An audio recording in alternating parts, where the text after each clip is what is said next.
시청자 여러분, 밤새 잘 주무셨습니까? 경제부동산의 김동수입니다. 한국부동산원 조사에 따르면 2021년 7월 4주 7월 26일이 기준이 되겠는데요. 매매가격은 0.27%가 상승하고 전세가격은 0.2%가 상승했는데요. 지난주 대비 매매가격은 유지를 했고요. 전세가격은 0.02%가 상승을 했습니다. 전국적으로 0.27%가 상승했는데요. 전국 주간아파트 매매가격은 지난주 상승폭을 유지했습니다. 수도권은 0.36에서 0.36 상승폭을 유지했고요.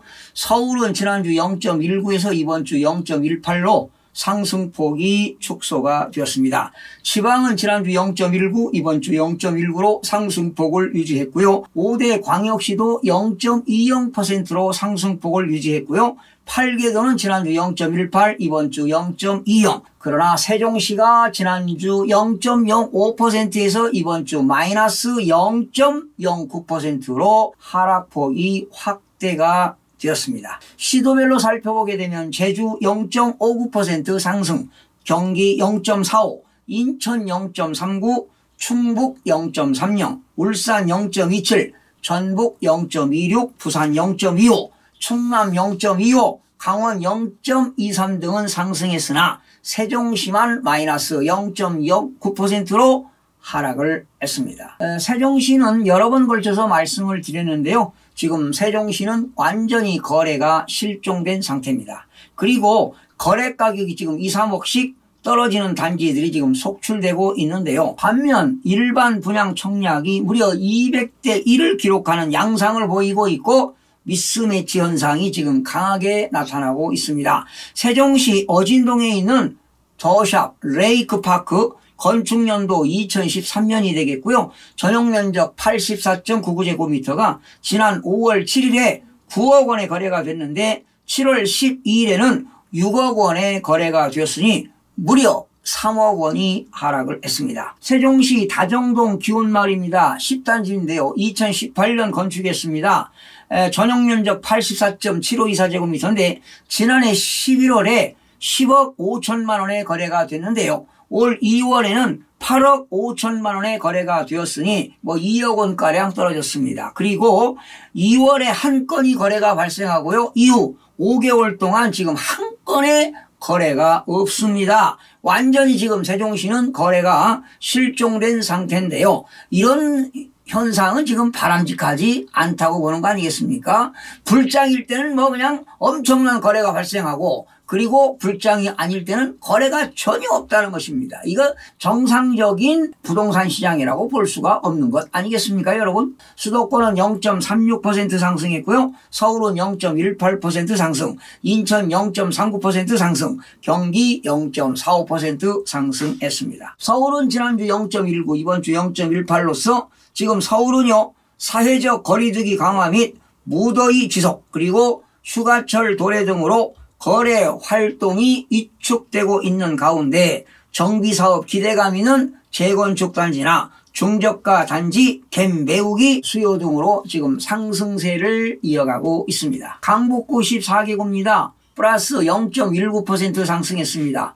노원구 0.35%는 정비사업 기대감이나 저평가 인식이 있는 상계동과 하계동, 공릉동, 중소형 위주로 상승했습니다. 사실은 올해 들어서 서울 지역에서 가장 많이 오른 곳이 노원구 아니겠습니까? 그리고 도봉구입니다. 0.26% 상승했어요. 창동, 쌍문동 위주로. 중량구 0.19%는 면목동과 상봉동 등 중저가 위주로. 마포구 0.16%는 성산동과 용강동 위주로 상승했습니다. 강남 11개구입니다.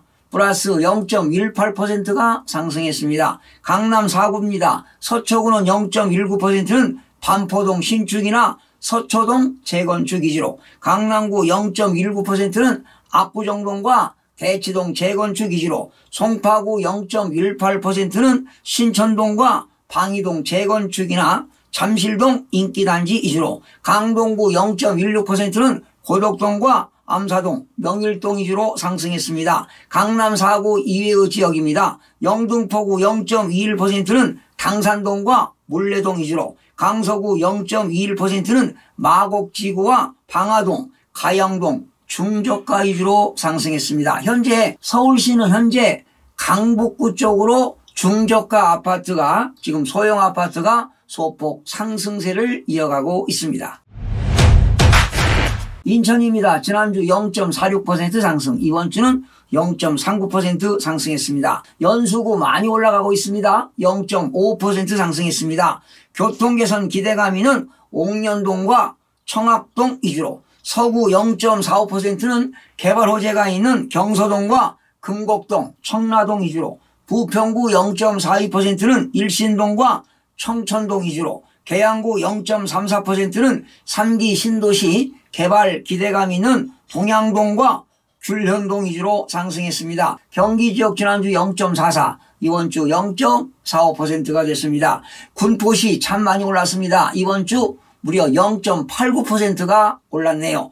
대암 이동 준신축 위주로, 오산시도 많이 올랐습니다. 0.89%, 지곡동 누읍동 위주로, 안성시도 많이 올랐어요. 0.85%. 특히 공시가격 1억 원 미만 단지 위주로 올랐습니다. 공시가격 1억 원 미만인 경우는 다주택자라 하더라도 취득세가 1.1%를 적용하기 때문에 이렇게 투자가 이루어지고 있네요. 안양 동안구 0.80%는 정규 여건이 양호한 관양동, 비산동 위주로, 안산시 단원구 0.75%는 재건축 기대감 있는 선부동 위주로 상승이 되었습니다. 여러분, 이렇게 수도권 집값이 오르는 이유는 교통망 확충과 인구 유입입니다. 지금 수도권 하게 되면 서울과 인천 그리고 경기 지역 아니겠습니까? 이렇게 지금 수도권 인구가 무려 2020년 기준으로 해서 2604만 명입니다.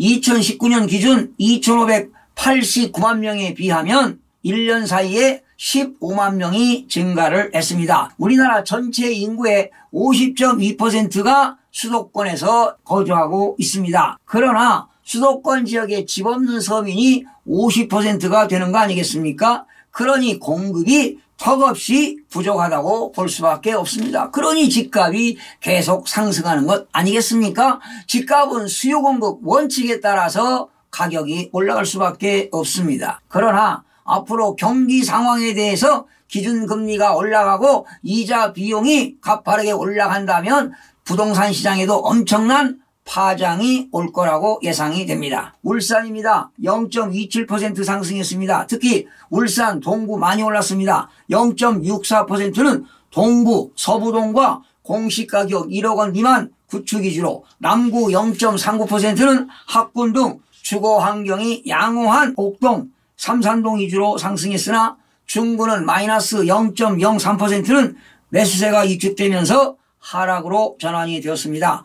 부산은 0.25% 상승했습니다. 해운대구 0.50%는 정주 여건이 양호한 자동과 반여동 구축 위주로, 연제구 0.49%는 신축 위주로 신고가 거래가 발생하여 수영구 0.30%는 밀락동과 남천동 구축 위주로 상승했습니다. 세종은 지난주 0.05에서 이번 주 마이너스 0.09%로 하락폭이 확대가 되었습니다. 세종시는 어진동과 다정동 등 중심지역 위주로 매수세가 감소하면서 하락으로 전환이 되었습니다. 제주는 플러스 0.59% 상승했습니다. 신규 분양 영향 및 외지인 단지간 갭 메우기 수요 등으로 상승폭이 높은 가운데 제주시 중형단지 위주로 상승을 했습니다. 홍남기 경제부총리가 집 사지 말라고 국민을 압박하던 날 내 집을 마련하려는 실수요자들은 민간 분양 아파트 청약에 대거 몰렸습니다.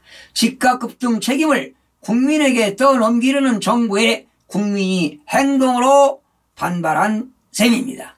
7월 29일 세종자이 더시티 1순위 총 1106가구 모집에 무려 22만 842건의 청약이 접수돼 평균 경쟁률 200대 1을 기록했습니다. 세종자이 더시티는 지난 27일 진행된 특별 공급 접수에도 평균 93대 1의 경쟁률을 기록했습니다. 세종시에서 오랜만에 추첨제 물량이 대량으로 나오면서 실수요자들의 관심이 매우 높았습니다. 세종자의 더 시티에 청약이 흥행되고 있는 시간에 홍 부총리는 국토교통부 장관과 금융위원장, 경찰청장을 대동하고 부동산 관련 대국민 담화를 개최했습니다. 담화를 통해 홍 부총리는 집값 상승이 주택 공급 부족이 아니고 막연한 가격 상승 기대 심리, 투기 수요 불법 거래로 거듭 강조하면서 앞으로 시장 교란 행위를 강력하게 단속하겠다고 했습니다. 정부의 주택 공급 정책 실패는 인정하지 않고 있고 투기 세력을 집값 급등의 주범으로 꼽은 것입니다. 집값을 잡으려면 과격하고 불필요한 규제를 완화시키고 신규 주택을 꾸준히 공급하고 자유경쟁시장 원리에 입각한 친시장 정책으로 전환해야 할 것입니다. 시청해주신 여러분 고맙습니다. 최선을 다하겠습니다. 마음이 드셨다면 구독, 좋아요 꼭 부탁드리겠습니다. 고맙습니다.